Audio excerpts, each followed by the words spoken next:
we talk to you about, or needing to move things around, we talk to you about all the questions that have kind of been bouncing around in the community, questions we get asked. Sometimes it's questions we get asked by our practitioner students, but we answer all the questions that we can to give you a different perspective of EFT, give you a means of using it in a different way, helping you to recognize how to use it with your own clients, or perhaps you're someone who's not a practitioner yet and would love to be able to combine helping people overcome some of the trauma and some of the stuff they've got going on and adding EFT as your modality. Either way, let's get into it.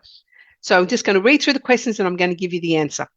How can EFT tapping be adapted to suit the cultural and individual differences of clients in our trauma training programs?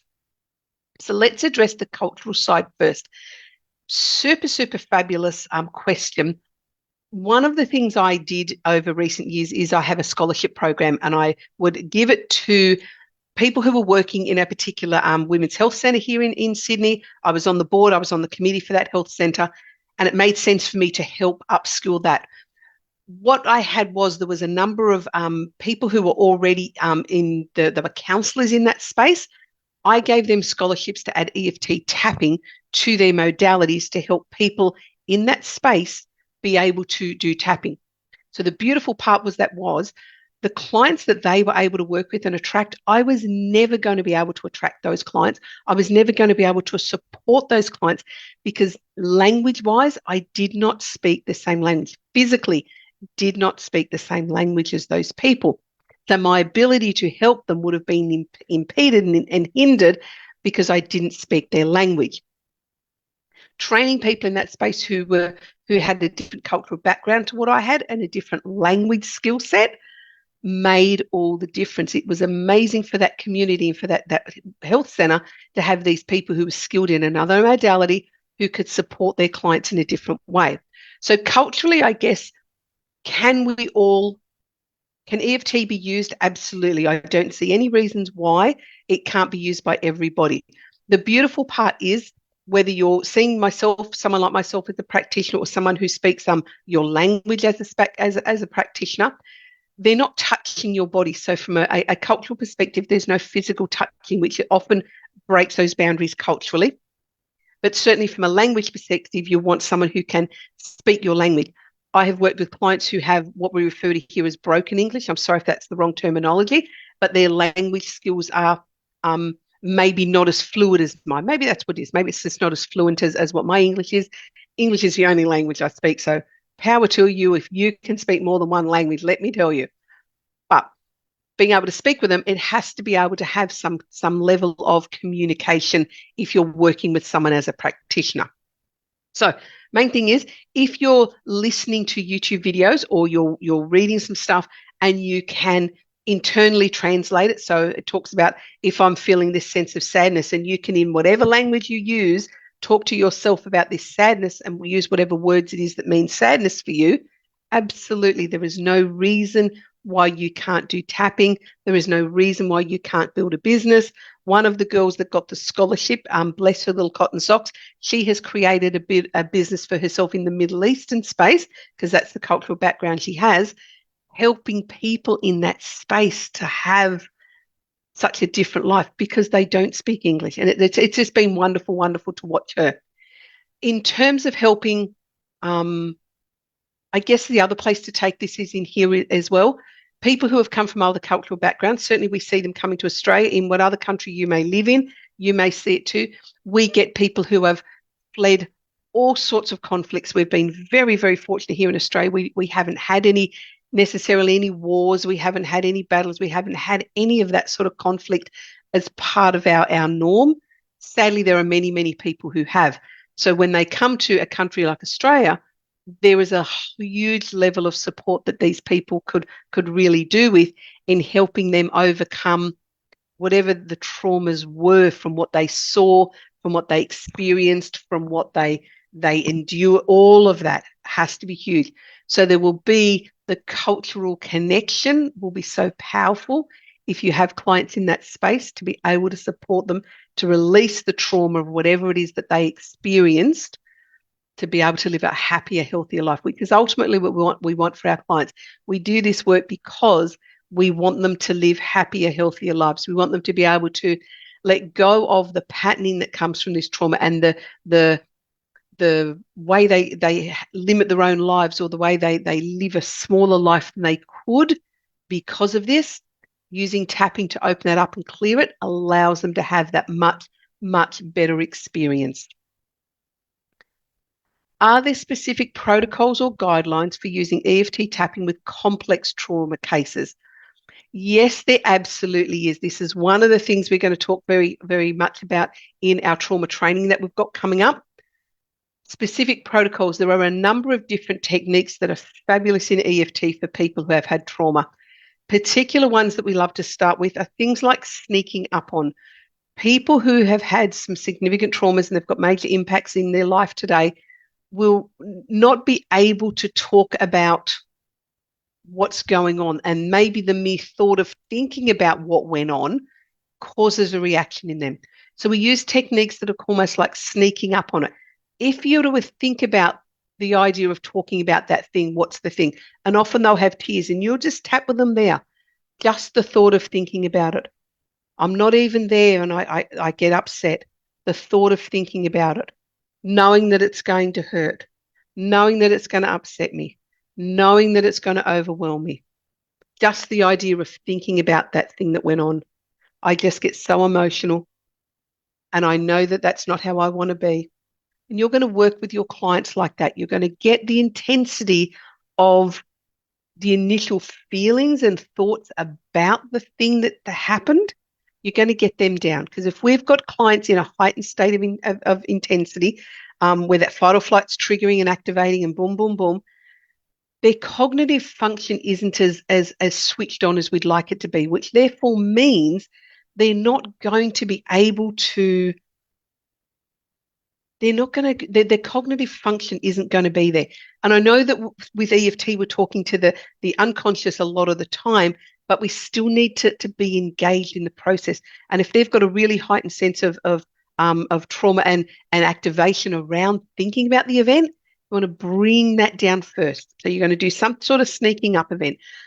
The other technique that we've got that's fabulous is what we call the movie technique. And the movie technique involves, basically they play a little 3-4 minute movie, no longer than that, short clip of what went on. And they know it. They may not be happy to share it with you. So you'll just go through the intensity and you'll tap on that, and you'll wait till there's an intensity. You'll tap on that and you'll bring it down, and you'll just basically walk them through this event and keep working on the activations as they happen. So we have some beautiful, beautiful protocols in EFT that I love dearly when people are already intensely traumatized by the mere thought of thinking about it, when they are then able to even think about it and they can go through it like a movie, so they can actually run it through themselves. And then we have the tell the story, which is, of course, just their ability to share the details with you so you can hear where the intensity happens and you can be there with them. How does EFT tapping contribute to building resilience in individuals who have experienced trauma? Fabulous question.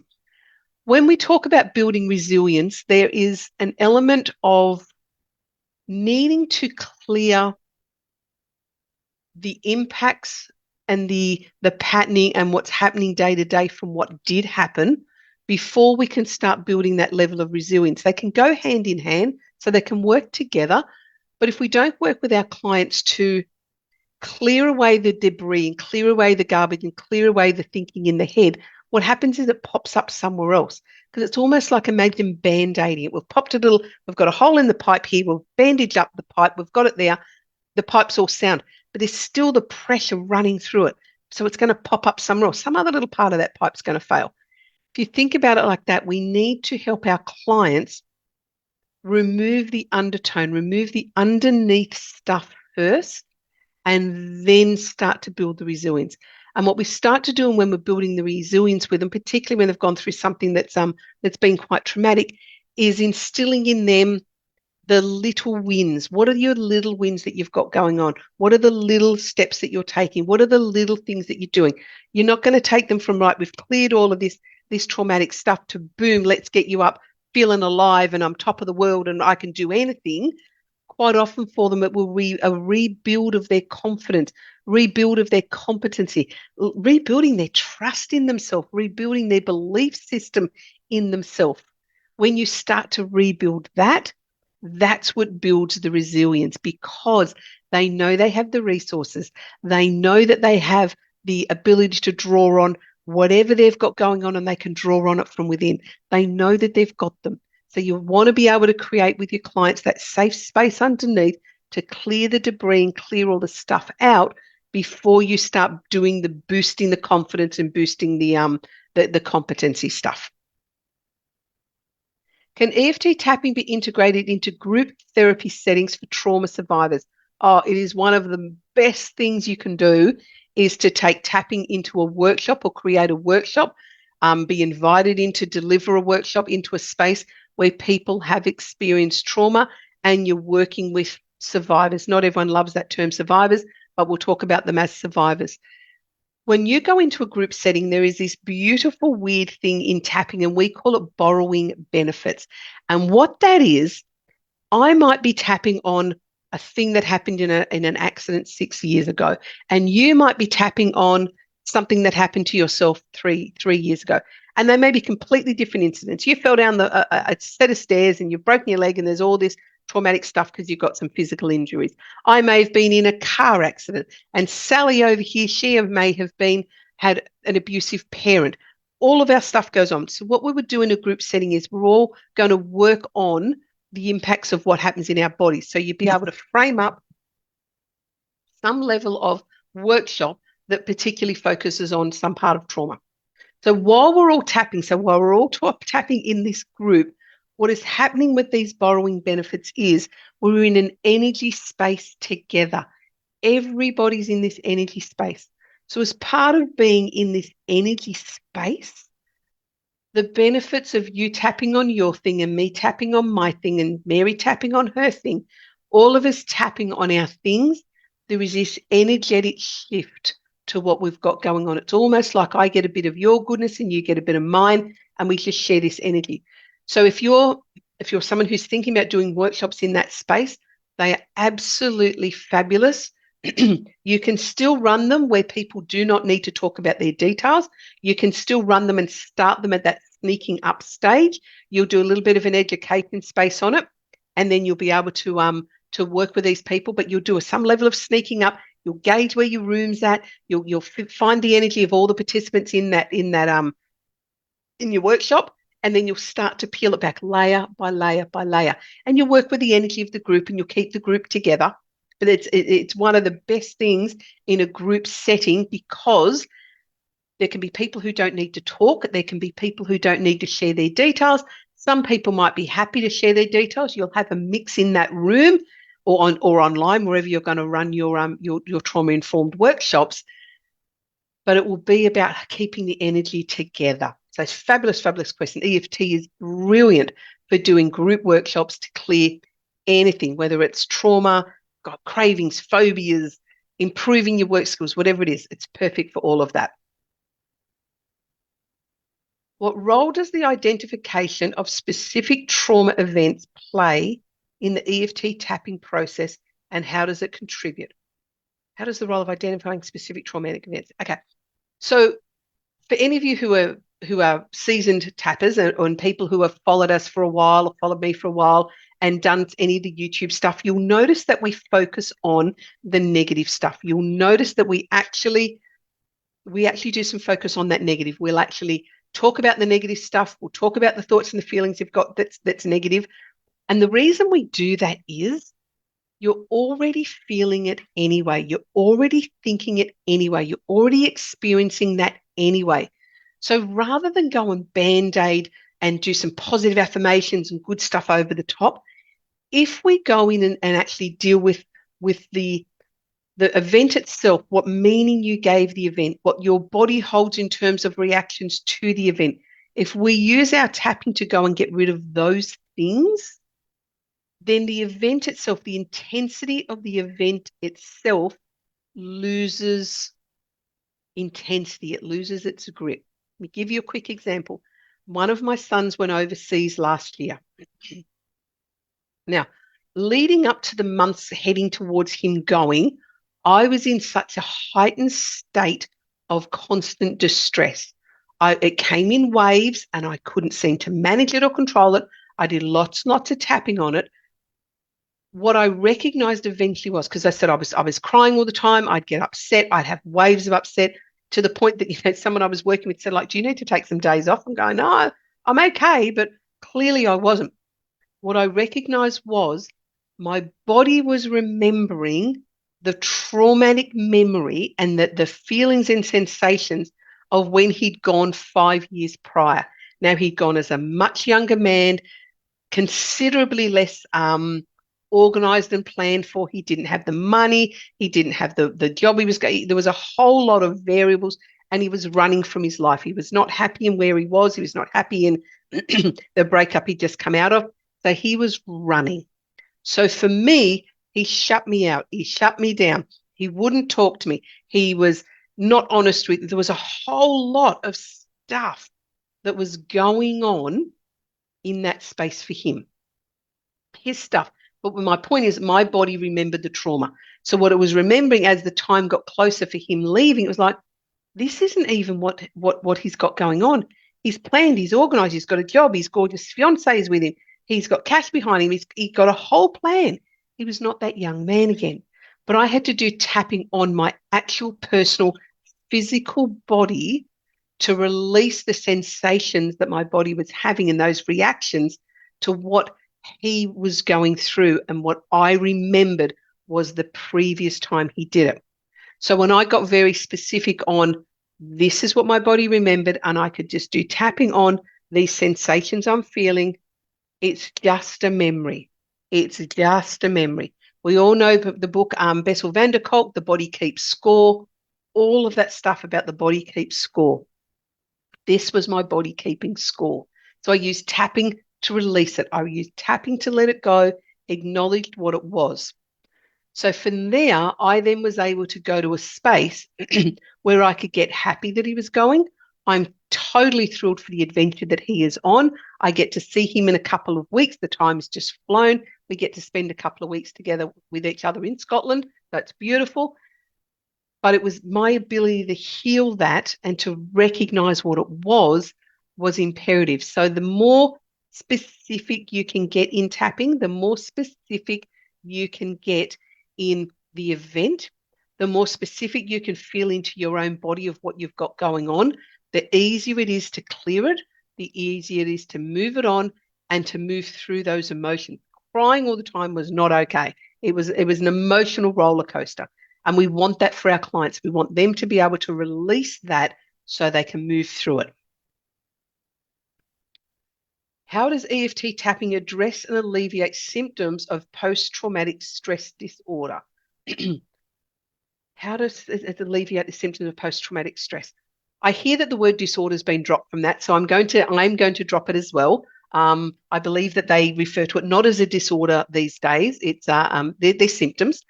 So post-traumatic stress, post-traumatic symptoms, how are we going to do that? When we use EFT for those, it is a similar process to anything else we got going on. You may have someone that has a level of trauma that is so shut down. You may have a person who has a level of trauma where what they've got going on, it makes them hyper vigilant and hyper alert. Depending on where your client is as to how you're going to work with them. When we look at addressing something like PTSD, your biggest thing is going to be go slow. I know there's the temptation with EFT as a practitioner that we should try it on everything, and we absolutely should. But for someone who has PTSD, you will find that it is multifaceted. You will find that it is showing up in the world, the dysfunction in the world or the part of their world that's not working as readily or as easily or as well as they would like is something that's quite substantial. I recently dated a man and he has PTSD. His has turned up in excessive drinking. He does not on any level recognize that's got anything to do with his PTSD. But anything that turns up for people like that, where it's a numbing thing, cravings, food, addictions, God, it can be porn, it can be shopping, it can be gambling, alcohol, whatever it does, that taking drugs, whatever helps them to associate, whatever helps them to get numb or to shut off. We need to be conscious that for someone who's got PTSD, there is more often than not two sides to it. There is the traumatic event that they had go on. There's the traumatic experiences. I mean, this man's ex-military. It's no surprise that he's got something going on, but we need to recognize that needs to be dealt with as two fairly much separate issues. There is going to be the way it shows up and the dysfunction, the part of their world that's not working today. And there's going to be those traumatic events and these traumatic memories and the way that you're going to have to handle them. So I would have, if we have clients that do have PTSD, I would do some conversations with them to figure out what's actually not functioning. Because what they'll generally come to is, it'd be rare that a client's going to come to you and go, I've got PTSD, I need you to fix it. What will generally happen is some other area of their life is not functioning as they'd like it to be. And then you'll find that this PTSD is sitting there. Not to say that the people won't come directly, but usually people don't associate what they've got going on as literally or as clearly aligned to what's not functioning in their world. So when you're going to use those, you're going to split it out in your head. You don't need to necessarily language it with them. You're going to look at a bit of a plan for them. So you'll probably end up having more than one session with those clients. You'll want some sort of plan on what you're going to do with the client and how you're going to be able to help them with the thing that's not working and help them to release whatever those traumatic events and memories were. Help them with what's not working and help them there. And so it could be a bit of a swing in and out, but I would highly recommend some sort of plan with those people so that you've got not an outcomes based for the sessions, but a bit of a roadmap. You want a bit of a roadmap with them. Are there any considerations or adaptations necessary when using EFT tapping with children or adolescents who have experienced trauma? When we think about working with children who've had some level of trauma, in my experience, children do not have the range of emotional words that adults have. They may have 3 or 4 different words. Children also don't necessarily always have a feeling of safety around adults, depending on what their thing is that they've had going on. Children don't often feel safe around adults. They may feel safe with their caregivers or their parents. They may not. They may not feel safe in this particular setting. What I would suggest with children is, firstly, not have quite so many points. You may end up having sort of a point here. Maybe there's, I don't know, a point here or here and here. Maybe there's just 1 or 2 points with children. Don't overwhelm them with lots of points. Kids can easily do this. Kids can easily do this, but don't sort of make it all of the points that they're going to have to remember with children. The other thing is accept that they're not going to have their range of emotions. Most children can still feel into their bodies. Most, not all, most can. So you could do body feelings. What does your body do? Okay, my tummy's feeling squirmy. That's okay. We'll just tap on your body feeling squirmy. Are there any words attached with the squirmy? No, that's okay. We'll just stick with what's going on. We'll just stick with a squirmy in the tummy. My tummy's got some squirmy. My tummy's got some squirmy. Sometimes the children can tell you what went on and what happened. Quite often they cannot. Depends in their timeline when it happened. If it's something that happened 2 weeks ago and mum and dad have made an appointment with you to see them, there may not be the connection with the little one as to why they're with you. You may end up doing some other just really general stuff on helping them to feel better and helping them to be in their bodies without taking them into the details. Children can be very, very vague and very elusive. And you may just need to talk about other stuff, and you may just need to talk about the teddy bear they've brought in or the car they've brought in and just get a level of rapport with the little one and the adolescents. We'll get to the adolescents, and maybe just build a level of rapport with them and just be able to get them to actually do any tapping on their body at all. Now, I work for a beautiful charity. We do lots of work with sexual abuse survivors. Sometimes with those children, when there has been a significant abuse for those children, It is an extremely slow event or it's group sessions. It takes a long time. Trust does need to be developed. And sometimes they might not want to do this weirdo tapping thing with you. You might need to have them other skills and other tools. They might want to draw. They might want to write it. They might need to express themselves another way. If you have children that come in and the parents are wanting to talk about trauma, you'll want to have some sessions with the parents, but we can talk about that a little later. You will want to talk to the parents and you want to figure out where it's come from, what it is, what's going on, to be able to support them. When we're talking adolescence, my goodness, my gorgeous, gorgeous niece used to do tapping, but now that she's 15, that is just so uncool, aunt. I'm just not doing that thing. And the saddest part is it's probably the time in her life, he's still tapping, the time in her life where she probably needs it the most. Adolescents aren't always necessarily going to, want to talk. They can be sullen and sully. We know that. But they can be open to doing simple stuff. I worked with a beautiful figure skater. She was, going into year 10. So she must have been 15, 16 sort of age. And she did lots and lots of tapping. She was a skater. So the skating side of things and her career as a skater and her winning the competitions as a skater was important to her. So she was willing to do the alternate therapy. So it depends on what your teen's coming from or your adolescent's coming from. Are they a willing participant? Have they been dragged along with somebody else? What's the situation and the scenario in terms of what they're doing there as to what level of buy-in you're going to get from them? And they can be a little bit difficult. They can be an age where they love tapping and they'll go and do tapping. And then suddenly it's just so uncool. We are not doing that weirdo stuff. So you just need to be mindful. And I suppose the main thing is meet them where they are at. Don't have an agenda for yourself of the session. Don't have an agenda for what you think needs to happen. Don't have any of that. Meet them where they are at and support them where they are at first before you even think about what you want as the agenda for you with that.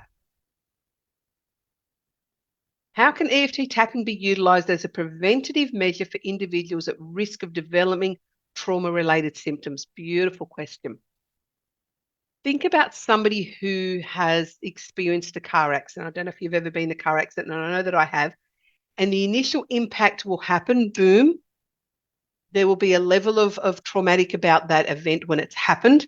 But then later there will be the thoughts that come up. One of my favourite little analogies is when the antelope gets tackled by the lion or whatever, and it gets away and it doesn't get eaten by the lion or the cat or whatever's been hunting it down, it doesn't get there. It gets up, it shakes itself off, and it trots back to the herd. It doesn't go back to the herd and go, oh my God, did you see that? I almost got eaten. Did you see that cat almost got me? Oh my goodness, it hit me on the hip and it nearly got me and I fell out. It doesn't go back to the herd and tell the herd any of that stuff. That seems to be a thing that us humans do. We have a traumatic event. We don't necessarily go and shake it all off. We sit in it and we think about it and it recurs in our mind and we see the event again. All of these things are because of our more complex brain that we do that. But what it also does for us is it can enhance the traumatic thinking and thoughts about the event. It can really start to feel into our body. So if you know someone who's come to you who's just recently had something, it's the perfect time to get them tapping. It may be a friend, a family member. It might not be a client, somebody that you're with. Get them to do tapping on the event as soon as you can after the event, as soon as you can. Because what you're going to do is you're going to stop the conversation that gets bigger and bigger and winds on, oh my God, I almost died and I almost got caught and oh my God, I can see the car coming towards me. And what happened if Johnny had been in the back and oh my goodness, and if I'd been and the dialogue, and we want to stop the dialogue. So as a preventative measure, EFT is fabulous because you're going to, whether it's you or someone else, you're going to get them to tap on what happened. You're going to tap on the meaning they gave that event. You're going to tap on what they think it means to them. You're going to tap on the thought, the visuals that they see. You're going to want to know the worst part of that, the shock point of that.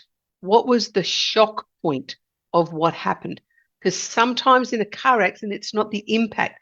It's I was laying upside down. I could see my partner. I could see feet. I could smell something. I could hear something.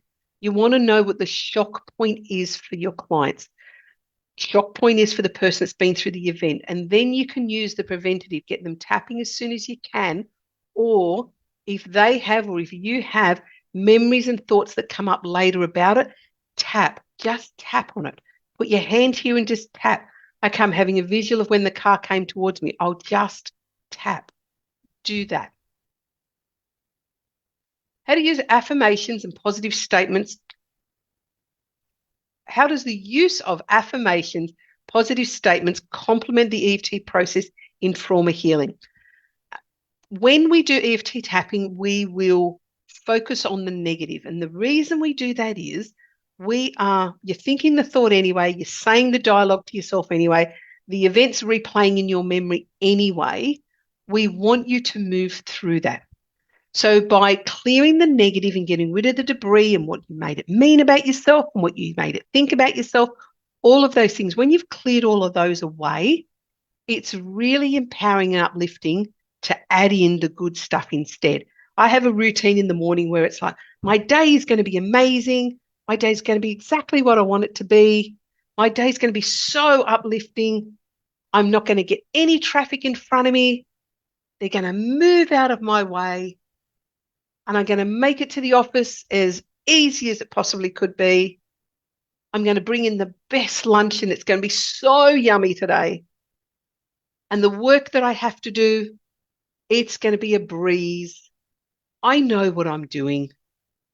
And you know, all those people who annoy me, I bet they're not even in today. They won't even come near me today.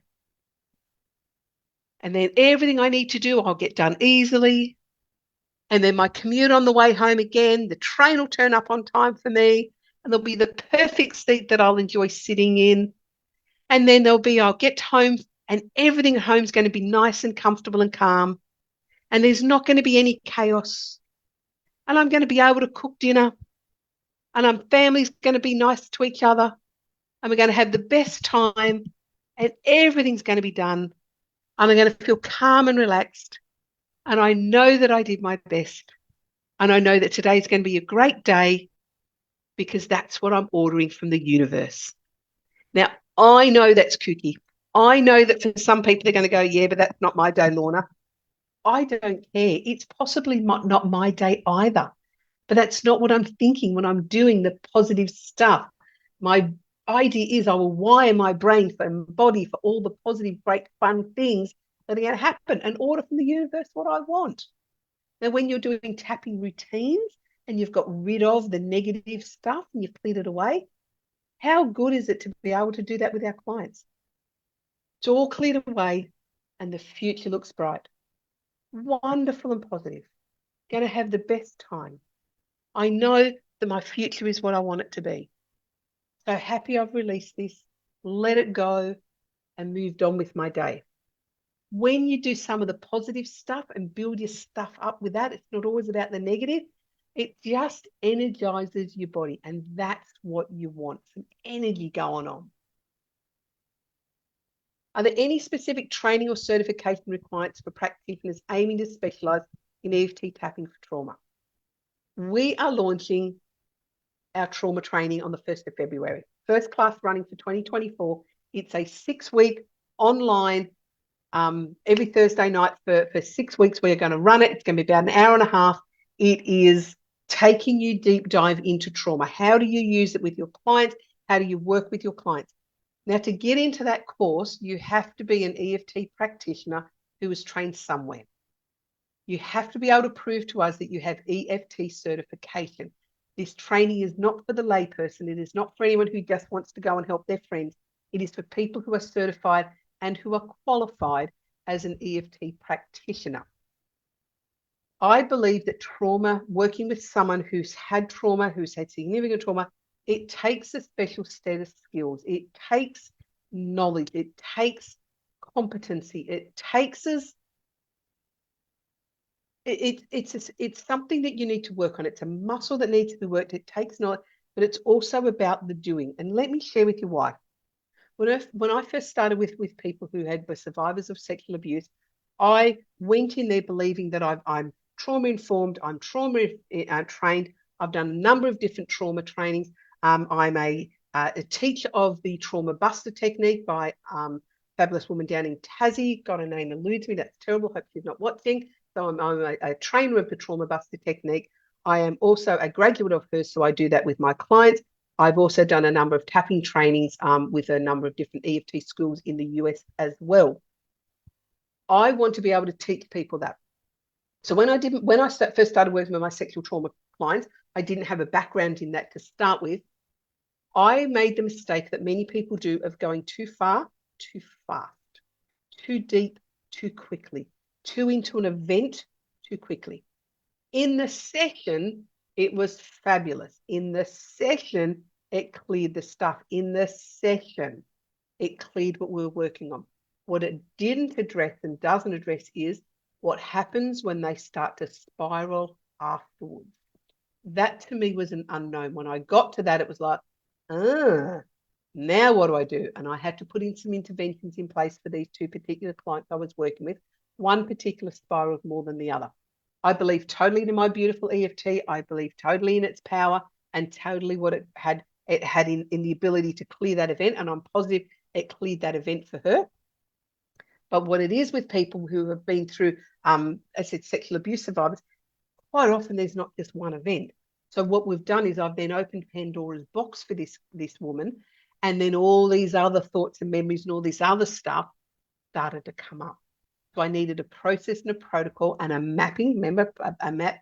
Sometimes you might need a plan for people who have been through this to map out what we're going to deal with in how many weeks and what the intervention is, what the support plan is during the sessions, what the support plan is between sessions. You may need to think of it a little bit broader. So I believe that you need some training in that because you need to understand that working with these people isn't just about that single session there. It has to be about the support plan, what will happen to them after, what comes up for them if they spiral. You need to know all of that. So please be mindful and respectful and don't go where you're not skilled to go and don't go where you're not qualified to go. EFT is a wonderful, wonderful tool, but there's an extra set of skills that need to go with that because you need to be able to support your client if in the event of you've opened Pandora's box and it's all coming flooding out into their world. We do not want to do more harm than we want to do good. So thank you for joining me. This has been a long one today. I have so loved sharing this information with you and sharing with you skills and knowledge that I know that will be absolutely beneficial. If you want to take this further, if you want more, come and talk to us. Come and enroll in our trauma training. It's Reclaiming Wellness is the name of it. It runs for 6 weeks. It's recorded. You will have all the live calls. You will have all the information in the library. You'll be able to come this year to other live calls as well. Come and join it. If you're not an EFT practitioner, though, and you would like to be, hop onto the link. There'll be a link under the video to our storefront. Go there and find out about becoming an EFT practitioner so you can work with clients and support them and help them to get over the stuff. Because let's face it, there's so much more trauma in the world than there is. And maybe it's not that there's more trauma. Maybe it's the fact that it's just so much more acceptable to get support for men and for women. And we are just recognizing the impacts of it. And we've got the tools and the skills to be able to help them to overcome this. Much love to you all.